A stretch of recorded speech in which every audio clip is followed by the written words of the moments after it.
Vote টানার ইশতেহারে বহুমুখী অর্থনৈতিক কর্মসূচি।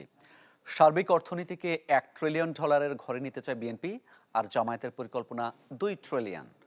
ঢাকঢোল পিটিয়ে এসব প্রতিশ্রুতি দেওয়া হলেও বলা হয়নি অর্থায়নের উৎস। বাস্তবতার সাথে এসব ইশতেহার কতটুকু সঙ্গতিপূর্ণ? মাসুম মিয়ার রিপোর্ট। ভোটের দ্বৈরথ শেষে আর সপ্তাহখানেকের মধ্যে দেশে পরিচালনায় আসছে নির্বাচিত সরকার। বড় জোটের ইশতেহারে তুলে ধরা হয়েছে 5 বছরের কর্মপরিকল্পনা, যেখানে সবচেয়ে বেশি গুরুত্ব পেয়েছে অর্থনীতি, কর্মসংস্থান, বিনিয়োগ আর উন্নয়ন। বিএনপির ইশতেহারে অগ্রাধিকার তালিকার শীর্ষে কর্মসংস্থান। জেলা উপজেলায় সরকারি এমপ্লয়মেন্ট এক্সচেঞ্জ চালুর মাধ্যমে 1 কোটি মানুষের চাকরি, বছরে 20 লাখ মানুষের বিদেশে কর্মসংস্থান, বিনিয়োগকারীদের সুরক্ষায় ইনভেস্টমেন্ট প্রোটেকশন রেগুলেশন এবং বাংলাদেশ আন্তর্জাতিক বাণিজ্যিক আদালত গঠনের পরিকল্পনা রয়েছে বিএনপির। দেশের বুকে আমাদের এই দক্ষ জনগণ। জামায়াত জোটের ইশতেহারেও গুরুত্ব পেয়েছে কর্মসংস্থান। আমি ভরসা রাখি হিরন স্মার্ট ওয়াটার পিউরিফায়ারে।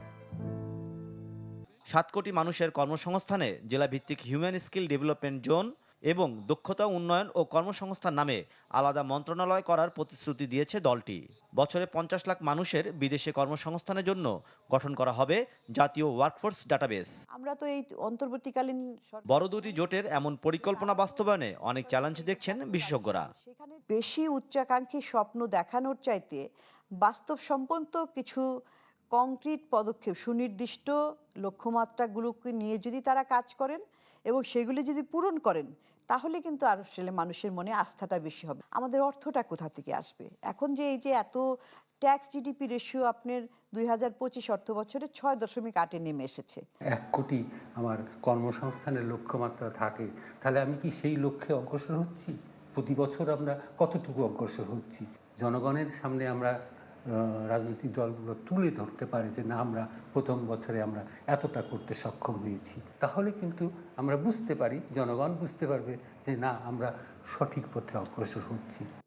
এছাড়া 2040 সালের মধ্যে দেশের অর্থনীতিকে $2 ট্রিলিয়ন নিয়ে যেতে চায় জামায়াত, আর বিএনপির লক্ষ্য 2034 সালের মধ্যে $1 ট্রিলিয়ন অর্থনীতি। এমন প্রতিশ্রুতি দিতে চাই যেই প্রতিশ্রুতি মানুষের পক্ষে বাস্তবায়ন করা সম্ভব। বেকারত্ব সমস্যা সমাধানে অর্থনীতিতে সবার অংশগ্রহণ চায় বিএনপি, আর এজন্য অলিগার্ক নির্ভর অর্থনৈতিক কাঠামো পরিবর্তনের ঘোষণা দলটির। অন্যদিকে জামায়াতের অবস্থান টেকসই ও অন্তর্ভুক্তিমূলক অর্থনৈতিক উন্নয়নে। তবে এসব প্রতিশ্রুতি কাগজে কলমে সীমাবদ্ধ থাকলে চলবে না। নির্বাচনের পর যার বাস্তবায়ন চায় দেশের মানুষ। মাসুম মিয়া, চ্যানেল 24, ঢাকা।